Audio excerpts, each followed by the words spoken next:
Presence by एमिको डे। Chapter 1। क्या आपको बॉडी लैंग्वेज के महत्व के बारे में पता है? इस किताब को पढ़ने वालों में से कई लोगों को ये लगता होगा कि उनकी पर्सनालिटी में कॉन्फिडेंट की कमी है, जिसके कारण उन्हें पब्लिक स्पीकिंग में काफी ज्यादा दिक्कत आती होगी। कई लोगों के लिए तो पब्लिक के सामने बोलना दूर की कौड़ी के समान होता है। इसीलिए इस किताब में लेखिका ने कई टिप्स भी दी हैं, जिनकी मदद से आपको पता चलेगा कि जिस काम को आप बहुत ज्यादा कठिन समझ रहे थे वो बहुत ज्यादा आसान है। इसके लिए बस आपको खुद की बॉडी और दिमाग के बीच के रिलेशन को समझना पड़ेगा। इस किताब में लेखिका ने बताया है कि दिमाग और बॉडी के रिलेशनशिप को समझना कोई बहुत कठिन काम नहीं है। इस रिलेशन को आप काफी आसान तरीके से समझ सकते हैं। इसी के साथ ही साथ लेखिका ये भी बताती हैं कि अगर एक बार आप इस रिलेशन को समझ लेते हैं तो फिर आपके लिए खुद के अंदर कॉन्फिडेंट लाना बहुत आसान हो जाएगा।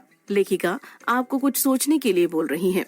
वो बोलती हैं कि सोचिए कि आप किसी बच्चे को बेड में सुला रहे हैं, लेकिन आपकी बॉडी लैंग्वेज सही नहीं है। आपकी आंखें बड़ी बड़ी हैं, कंधे काफी कड़े हैं, चेहरे में गुस्सा है। इसके बाद भले ही आपकी आवाज कितनी भी प्यारी क्यों ना हो, लेकिन उस बच्चे को नींद नहीं आएगी, क्योंकि इसके पीछे का रीजन साफ है। इसके पीछे का कारण है कि आपकी बॉडी लैंग्वेज से उस बच्चे को नेगेटिव वाइब्स गई हैं। ऐसा इसलिए भी हो रहा है क्योंकि कई बार हमारी बॉडी हमारे शब्दों से ज्यादा बयां करती है। लेखिका आपको बता देना चाहती हैं कि साल 2000 में हार्वर्ड यूनिवर्सिटी में एक रिसर्च की गई थी।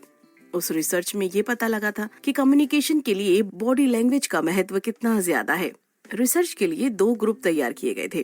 पहले ग्रुप में ऐसे लोग थे जिन्हें बोलने में दिक्कत थी, वो बोल नहीं सकते थे। दूसरे ग्रुप में ऐसे लोग थे जिन्हें बोलने में कोई दिक्कत नहीं थी। दोनों ही ग्रुप को कई वीडियो दिखाए गए। उन वीडियो में कुछ लोग कभी सच बोलते थे और कभी झूठ बोलते थे।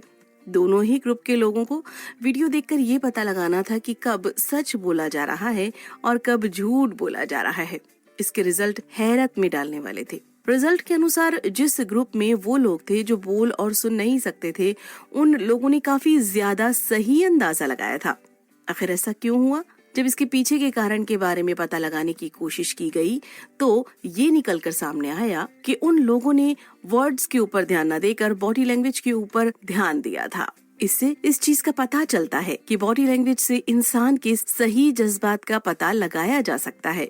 इस स्टडी में ये बात निकलकर सामने आई थी कि कम्युनिकेशन के लिए बॉडी लैंग्वेज का योगदान काफी ज्यादा रहता है। आपकी बॉडी लैंग्वेज से इस बात का पता लगाया जा सकता है कि आपकी ट्रू फीलिंग क्या है। इसी के साथ लेखिका ये भी बताना चाहती हैं कि जब भी आप कोई भी स्पीच देते हैं तो बॉडी लैंग्वेज का महत्व काफी ज्यादा बढ़ जाता है। अगर आपको किसी को मोटिवेट करना है तो सबसे पहले आपको खुद भी मोटिवेट रहना पड़ेगा। अगर आप मोटिवेशनल स्पीच दे रहे हैं और आपके हाव भाव ढीले ढाले हैं तो फिर सामने वाले के ऊपर आपकी बातों का कोई असर नहीं होने वाला है। इसीलिए जब भी आप कोई स्पीच दें तो ये कोशिश करिए कि आपकी बॉडी लैंग्वेज सही होनी ही चाहिए। इस चैप्टर को पढ़कर आपको ये पता चलता है कि ग्रेट कम्युनिकेशन के लिए ग्रेट बॉडी लैंग्वेज का होना बहुत जरूरी है। अगर आपके पास ग्रेट बॉडी लैंग्वेज है तो फिर आपको सक्सेस की तरफ बढ़ने से कोई नहीं रोक सकता है। अभी आपके सामने एक सवाल खड़ा हुआ होगा। वो सवाल ये है कि आखिर ग्रेट कम्युनिकेटर कैसे बनना है? इसका जवाब भी सिंपल सा है। अगर आप अच्छे कम्युनिकेटर बनना चाहते हैं तो फिर आपको इस बात का ख्याल रखना पड़ेगा कि आपकी बॉडी लैंग्वेज और आपकी बोली आपस में मैच होनी चाहिए। आपका लोगों के ऊपर तभी प्रभाव रहेगा जब आपका व्यक्तित्व भी उतना ही ज्यादा प्रभावशाली होगा। प्रभावशाली पर्सनालिटी के लिए आपकी बॉडी लैंग्वेज का सही होना बहुत जरूरी है। सही बॉडी लैंग्वेज से मतलब है कि आप लोगों को पॉजिटिव एटीट्यूड दिखाने की कोशिश करिए। जितना पॉजिटिव आपका एटीट्यूड रहेगा, आपका प्रभाव भी लोगों के ऊपर उतना ही अच्छा पड़ेगा। चैप्टर 2। क्या आपको अपनी कोर वैल्यूज की पहचान करना आता है? खुद की पहचान करने से बड़ी सीख आपको कोई और नहीं दे सकता है। इसीलिए ऑथर का सुझाव है कि रोज खुद से बोलना चाहिए कि हमें हर दिन बेहतर से और ज्यादा बेहतर होते जाना है। हमें खुद से वादा करना चाहिए कि हमें रोज खुद के ऊपर काम करने की जरूरत है। ये काम ऐसा होना चाहिए जिससे हमारे दिमाग के साथ ही साथ शरीर की क्रिएटिविटी भी बढ़ती जाए। इसी के साथ लेखिका ये भी सलाह देना चाहती हैं कि हमें अपनी कोर वैल्यूज की पहचान भी करते रहना चाहिए। इस चैप्टर के माध्यम से लेखिका बताना चाहती हैं कि अगर आप अपनी कोर वैल्यूज को बढ़ाते हैं तो इससे आपके अंदर काफी पॉजिटिव बदलाव आते जाएंगे। स्टैनफोर्ड साइकोलॉजिस्ट जॉफ्री कोहेन ने 2014 में एक स्टडी कंडक्ट की थी। इस स्टडी के माध्यम से उन्होंने कई सिंपल एक्सरसाइज बताई थी जिसकी मदद से आप अपनी कोर वैल्यूज को मजबूत करने का काम कर सकते हैं। इसका पहला स्टेप उन्होंने बताया था कि आपके पास एक लिस्ट होनी चाहिए। इस लिस्ट में आपको नोट डाउन करना है कि ऐसी कौन कौन सी चीजें हैं जिनका महत्व आपकी जिंदगी में काफी ज्यादा है। ज्यादा आसान भाषा में आपको बताएं तो आपको अपनी प्रायोरिटीज के बारे में पता होना चाहिए। आपको अपने लिस्ट में सब नोट डाउन करना चाहिए कि जिंदगी में आपके लिए क्या क्या जरूरी है, जैसे कि आपका परिवार, आपका प्यार, काम, सोसाइटी या फिर कुछ भी जो आपको खुश करता हो। साल 2005 में अमेरिकन साइकोलॉजिस्ट ने अपनी स्टडी में ये भी बताया था कि अगर आप अपनी किसी भी एक कोर वैल्यू के ऊपर निबंध लिखते हैं तो उस एक्सरसाइज से भी आपकी कोर वैल्यूज काफी ज्यादा मजबूत हो जाएगी।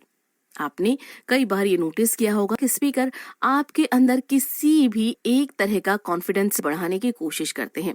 वो आपके अंदर कॉन्फिडेंस बढ़ाने के लिए कई तरीकों की बातें भी करते हैं, लेकिन अगर आपके अंदर खुद को लेकर डाउट है तब आपको वो सारी बातें महज छलावा लगेंगी। तब आपको ये लगेगा कि ये एक माया जाल है। ऐसा आपको इसलिए लगता है क्योंकि आपके अंदर खुद के प्रति कॉन्फिडेंस की कमी है। कॉन्फिडेंस की कमी के कारण आपके अंदर सेल्फ डाउट ने घर बना लिया है। उस सेल्फ डाउट के कारण आपको ऐसा लगने लगा है कि आप कभी भी अपनी लाइफ में सफल हो ही नहीं सकते हैं। सेल्फ डाउट के कारण आपको अपनी काबिलियत के ऊपर भी शक होने लगता है। उसी शक की वजह से आपसे सक्सेस काफी दूर हो चुकी है। जब किसी को भी ऐसा लगने लगता है कि उसके अंदर ही काबिलियत की कमी है तो वो कभी भी सक्सेस की तरफ आगे नहीं बढ़ सकता है। तो उसी फेज को इम्पोस्टर सिंड्रोम कहा जाता है। इस टर्म को सबसे पहले साल 1978 में साइकोलॉजिस्ट पॉलिन क्लेंस ने बताया था। अगर आपको भी ऐसा लगता है तो आपको पता होना चाहिए कि ये काफी सामान्य बात है। इसको लेकर आपको ज्यादा चिंता करने की जरूरत नहीं है। 1970 से लेकर 1993 के बीच में कई स्टडीज हुई थी। उन स्टडीज में यही पता लगाने की कोशिश की गई थी कि क्या इस सिंड्रोम से बाहर आया जा सकता है। तब ये बात निकलकर सामने आई कि भले ही आप कितने भी सक्सेसफुल हो जाएं, लेकिन आपको इस तरह की फीलिंग आती ही रहेंगी। इसी के साथ ये बात भी निकलकर सामने आई कि अगर आप इंसान हैं तो आपको इस तरह की फीलिंग्स का सामना करना सीखना ही पड़ेगा। आपको भी ऐसा कुछ महसूस होता है तो फिर उससे आपको परेशान होने की जरूरत नहीं है। आपको ये याद रखना चाहिए कि इस तरह की फीलिंग ही आपको लाइफ में बेहतर करने के लिए प्रेरित करती रहेंगी। इसीलिए कभी भी किसी भी सिचुएशन से डर कर पीछे नहीं हटना है। लाइफ का दूसरा नाम ही संघर्ष करना है और आगे बढ़ना है। इसीलिए लाइफ में आगे बढ़ते जाइए और संघर्ष का सामना करते रहिए। चैप्टर 3, क्या आपको भी पावरलेस होने का एहसास होता है? साइकोलॉजिस्ट के तौर पर इस किताब की लेखिका की मुलाकात एक महिला से हुई थी।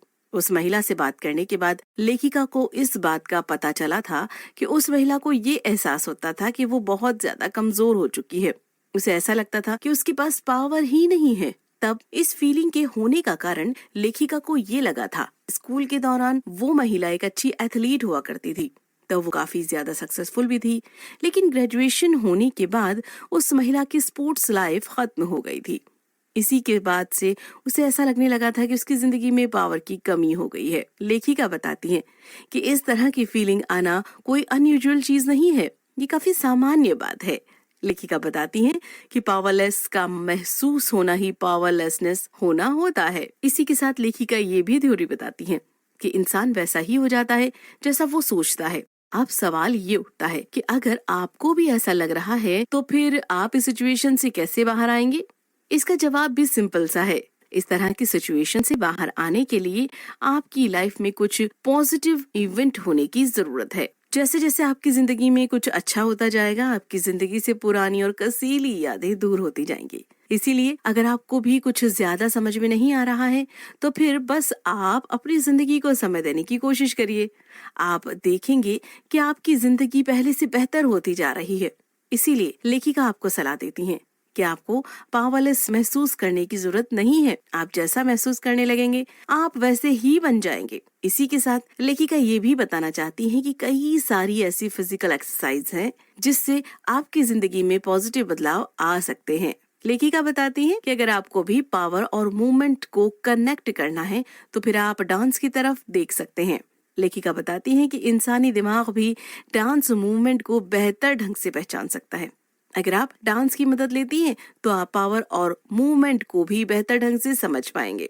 हाल ही के दशक में बहुत से बदलाव देखने को मिले हैं, लेकिन इन्हीं बदलावों के साथ ही साथ स्टेक्स में भी बढ़ोतरी देखने को मिली है। जिन लीडर्स ने जिम्मेदारी को समझा है वो और ज्यादा मजबूत होते हुए नजर आए हैं। इसी के साथ अगर कुछ गलत होता है तो उसके लिए बहुत से सवालों के जवाब की तलाश होनी चाहिए। आज के समय में जो भी ग्लोबल लीडर्स हैं उन्हें अपने फैसलों को लेकर सतर्क रहना ही चाहिए। अगर वो ऐसा नहीं करते हैं तो उसका बुरा अंजाम भी देखने को मिल सकता है। दुनिया भर में कई ऐसे लीडर्स हैं जिन्होंने इस बात को समझ लिया है कि कैसे वो सब इंटरकनेक्टेड हैं। लेखक के अनुसार कभी कभी ये जरूरी हो जाता है कि किसी भी गलती की रोकथाम पहले ही कर ली जाए, इसके पहले कि वो आउट ऑफ कंट्रोल हो जाए। लेखक कहते हैं आज के दौर में ग्लोबल लीडर्स के बारे में सोचने की कोशिश करिए। क्या आप उन पर भरोसा कर सकते हैं कि वो अपनी छोटी गलती से ही सीख ले पाएंगे? इसी के साथ लेखक कहते हैं कि आज के समय में इंटरनेट और टेक्नोलॉजी का भी बहुत बड़ा योगदान है। इसकी मदद से लीडर्स खुद को परख सकते हैं, लेकिन सवाल यही उठता है कि वो लीडर्स अपनी जिम्मेदारी को कितना समझते हैं। यहाँ दिक्कत एक बात की और है, वो ये है कि अभी तक भी लीडर्स ने टेक्नोलॉजी के महत्व को नहीं समझा है। साल 2008 का एक किस्सा है। देश था भारत और कंपनी थी कोका कोला। उसने देश के कई हिस्सों से पानी को गलत तरीके से यूज किया था। इंटरनेट की मदद से जैसे ये खबर फैली, दुनिया भर में इसकी सेल्स कम हो गई। इसके बाद कंपनी के सीईओ ने खुद सामने आकर सफाई देते हुए माफी मांगी थी। चैप्टर 4, अपने नर्वस सिस्टम को समझने की कोशिश करिए। क्या आप इसके महत्व को जानते हैं? क्या आपको भी कभी किसी मीटिंग से पहले नर्वसनेस हुई है? क्या किसी बड़े इवेंट से पहले आपने भी असहज महसूस किया है? तब किसी की आपके लिए बेस्ट सलाह क्या रही होगी? वो बस यही रहेगी कि कोई भी दोस्त आपके कंधों पर हाथ रखकर ये कह दे कि रिलैक्स कर भाई, सब ठीक हो जाएगा। इस बात से आपको ये समझना चाहिए कि मुश्किल समय में भी अगर आपको रिलैक्स करना आने लगेगा तो इसका मतलब साफ है कि आपको अपने नर्वस सिस्टम की पहचान भी आने लगी है। ह्यूमन नर्वस सिस्टम में कितने मोड होते हैं? आपको पता होना चाहिए कि इंसानी नर्वस सिस्टम में मुख्य 2 मोड होते हैं। पहले को SNS कहा जाता है और दूसरे को PNS कहा जाता है। किसी भी अलर्ट सिचुएशन में नर्वस सिस्टम का SNS मोड ऑन होता है। इसी के साथ रिलैक्स्ड सिचुएशन में PNS मोड ऑन हो जाता है। डीप ब्रीदिंग करके हार्ट रेट को स्लो करने से PNS मोड ऑन हो जाता है। अब तक आपने इस बात को तो जान ही लिया होगा कि इंसानी नर्वस सिस्टम के 2 हिस्से होते हैं। इसलिए जब कभी भी आपको स्ट्रेस को अवॉइड करना हो तो आपको खुद को PNS मोड के साथ एंगेज करना चाहिए। आप खुद को इस मोड के साथ एंगेज करने की कोशिश करेंगे तो फिर आप रिलैक्स कर पाएंगे। फिलोसोफर कन्फ्यूशियस ने एक थ्योरी डेवलप की थी। इस थ्योरी को डेवलप करने के पीछे की मंशा ये थी कि एक परफेक्ट ह्यूमन बीइंग कैसे बना जा सकता है। इस थ्योरी को उन्होंने कन्फ्यूशियनिज्म का नाम दिया था। इस थ्योरी के अनुसार अगर आपको बेहतर इंसान बनने के ऊपर काम करना है तो फिर आपको अपने दिमाग के ऊपर भी लगातार काम करते रहना चाहिए। आसान शब्दों में कहें तो फिर आपको अपनी विल पावर को और ज्यादा मजबूत करने की जरूरत है। इस थ्योरी के हिसाब से इंसान का विल पावर जितना ज्यादा मजबूत रहता है, उस इंसान की पर्सनैलिटी भी उतनी ही ज्यादा बेहतर बनती है। इसी के साथ ही साथ इस थ्योरी में ये बताया गया था कि एक बेहतर इंसान बनने के लिए आपको अपने ऊपर काम करते रहना चाहिए। आपको हमेशा ये कोशिश करनी चाहिए कि आप ज्यादा से ज्यादा ज्ञान कैसे हासिल कर सकें। इसी के साथ ही साथ आपको अलग अलग कल्चर के बारे में भी समझने की कोशिश करनी चाहिए। इस थ्योरी के अनुसार अगर आप कल्चर को समझने की कोशिश करते हैं तो फिर आपको बहुत कुछ नया सीखने को मिलेगा। कल्चर ही आपको ये सिखाएगा कि पब्लिक में बिहेव कैसे करना है। इसी के साथ ही साथ इस थ्योरी में ये भी बताया गया है कि आपके दिमाग को फुल पोटेंशियल में काम करने के लिए आपको लगातार प्रैक्टिस करने की जरूरत पड़ती है। जब लेखिका हार्वर्ड बिजनेस स्कूल में पढ़ाया करती थी तब वो अपने स्टूडेंट को पढ़ाई के साथ साथ क्लास में भी बढ़ चढ़कर हिस्सा लेने के लिए बोला करती थी। इसी के साथ ही साथ लेखिका स्टूडेंट से ये भी बोला करती थी कि इसका असर उनके ग्रेड्स पर भी देखने को मिलेगा। फाइनल ग्रेड्स का हवाला देते हुए लेखिका ने अच्छा इंसेंटिव दिया था, लेकिन उन्होंने देखा कि फिर भी कुछ स्टूडेंट्स ने हिस्सा नहीं लिया था। जब उन्होंने हिस्सा नहीं लेने वाले स्टूडेंट्स के ऊपर स्टडी की तो उन्होंने पाया कि हिस्सा नहीं लेने वाले स्टूडेंट के अंदर टैलेंट की कमी नहीं थी, बल्कि उन सभी की बॉडी लैंग्वेज करीब करीब एक ही तरह की थी। इस स्टडी के बाद से ही लेखिका को इस बात का पता चल गया था कि बॉडी लैंग्वेज किसी भी इंसान की पर्सनैलिटी के लिए बहुत जरूरी होती है। आपकी पर्सनैलिटी में पॉजिटिव एनर्जी हो या फिर नेगेटिव एनर्जी, दोनों ही आपकी बॉडी लैंग्वेज पर डिपेंड करती है। लेखिका की सलाह है कि इंसान को हमेशा ही अपनी बॉडी लैंग्वेज को पॉजिटिव रखने की कोशिश करनी चाहिए। चैप्टर 5, चैलेंज के लिए खुद को तैयार रखना चाहिए। आपके शरीर का पोस्चर ये फैसला कर देता है कि आपका व्यक्तित्व कैसा है। इसीलिए लेखिका कहती है कि इंसान को ये कोशिश करनी चाहिए कि उसकी बॉडी का पॉज पावरफुल रहे। इससे आपकी पर्सनालिटी भी पावरफुल रहती है। अगर आपके पास क्रिएटिविटी है तो आप उसे और निखार कैसे सकते हैं। फोकस और अटेंशन को बढ़ाने के लिए आप साइकोलॉजिकल अटेंशन ट्रेनिंग का यूज भी कर सकते हैं। इसकी मदद से आपके दिमाग की शक्ति भी बढ़ेगी। इसी के साथ आप फिजिकल एक्सरसाइज, रनिंग और साइकिलिंग की भी मदद ले सकते हैं। मेंटल एक्सरसाइज के तौर पर आप मेडिटेशन भी कर सकते हैं। ये सब प्रैक्टिस काफी ज्यादा इफेक्टिव भी हैं। इससे आपकी मानसिक क्षमता में बढ़ोतरी होगी, साथ ही साथ आपका शरीर भी स्वस्थ रहेगा।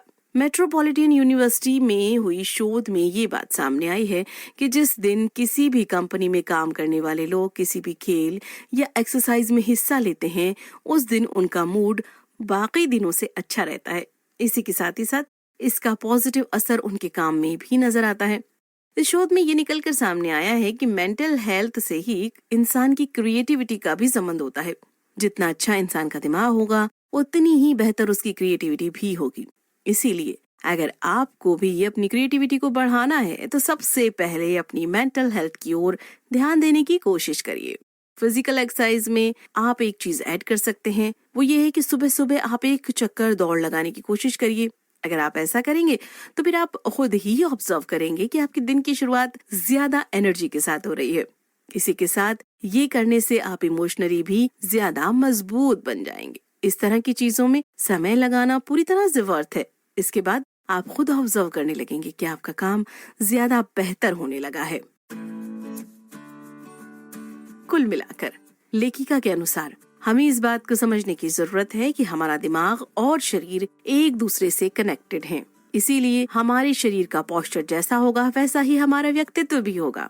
अगर हमारे शरीर का पोस्चर खराब रहेगा तो फिर हमारा दिमाग भी सही ढंग से काम नहीं करेगा। मजबूत पोस्चर को अपनाकर हम अपनी जिंदगी को ट्रैक में लाने की कोशिश कर सकते हैं। अगर हम ऐसा करेंगे तो फिर हमारा दिमाग भी ज्यादा कॉन्फिडेंट नजर आएगा। क्या करें? फिजिकल एक्सरसाइज में आप एक चीज ऐड कर सकते हैं, वो ये है कि सुबह सुबह आप एक चक्कर दौड़ लगाने की कोशिश करिए। अगर आप ऐसा करेंगे तो फिर आप खुद ही ऑब्जर्व करेंगे कि आपके दिन की शुरुआत ज्यादा एनर्जी के साथ हो रही है। पावर पोस्चर बहुत ही ताकतवर चीज है, लेकिन एक सवाल ये भी उठता है कि इसे आप याद कैसे रख सकते हैं। इसके लिए आप एक टेक्निक का इस्तेमाल कर सकते हैं। वो तकनीक ये है कि आप अपने मोबाइल फोन पर हर घंटे का अलार्म सेट करें। इस अलार्म की मदद से आप अपने शरीर के पोस्चर की ओर ध्यान देने की शुरुआत कीजिए। ये बुक ऐप पर ज़ेबा के साथ आप सुन रहे थे प्रेजेंस बाय अमिको जे। ये समरी आपको कैसी लगी? ये बुक .in@gmail.com पर ईमेल करके जरूर बताइए। आप और कौन सी समरी सुनना चाहते हैं ये भी जरूर बताएं। हम आपकी बताई हुई समरी भी जरूर ऐड करेंगे। कोई सवाल, कोई सुझाव या कोई समस्या हो तो उसके लिए भी हमें ईमेल करें और गूगल प्ले स्टोर पर 5 स्टार रेटिंग देकर अपना प्यार बनाए रखें। Keep reading, keep learning, keep growing.